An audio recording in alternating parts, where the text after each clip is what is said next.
If an employee is expecting a baby, she may be entitled to Statutory Maternity Pay, or SMP. Sage 1 makes recording maternity pay simple by calculating the figures for you.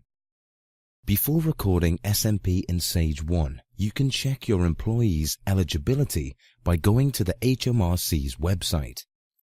If your employee is not eligible, you need to issue them with an SMP1 form, which can be downloaded from HMRC's website.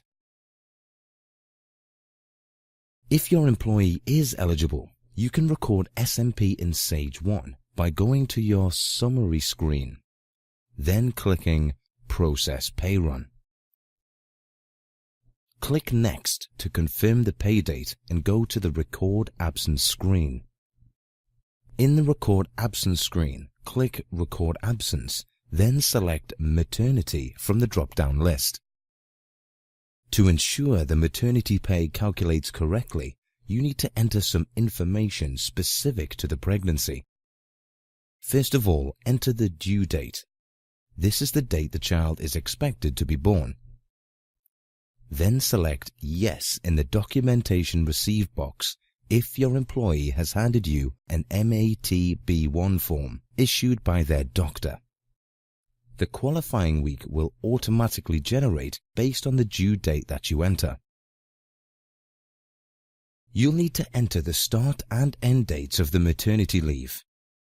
If you're not sure when your employee expects to return to work, you need to agree this first before completing the maternity absence. You can change the end date at a later date if the employee changes their mind. If you have just started processing in Sage 1 Payroll, you may get an error saying the system does not have enough information to calculate the average weekly earnings, AWE, at this time. At this point, you need to calculate the employee's average weekly earnings and enter these manually into the program. If you need help with this, you can contact HMRC, who can offer guidelines on how AWE is calculated. When you've entered all the relevant information, click Save, then click Next. Sage 1 will automatically calculate based on the information you've just entered on how much SMP your employee is due to be paid. As the employer, you have the option to pay them an extra amount of money on top of the SMP, so the employee comes out with the same pay that they normally would. If you'd like to do this, adjust the figures in the rate box accordingly. If not, you can remove these lines by clicking the cross on the left.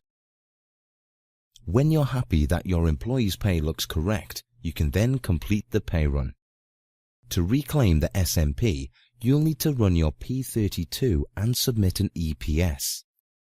Sage 1 will automatically calculate how much you can reclaim from HMRC and inform them that you're reclaiming that amount. When your employee returns from maternity leave, do not delete the absence from the Record Absences screen. This can cause Sage 1 to correct their next pay, as if the employee needs to repay the maternity pay. Recording maternity pay in Sage 1 means you can sleep easy knowing your employee's pay is taken care of.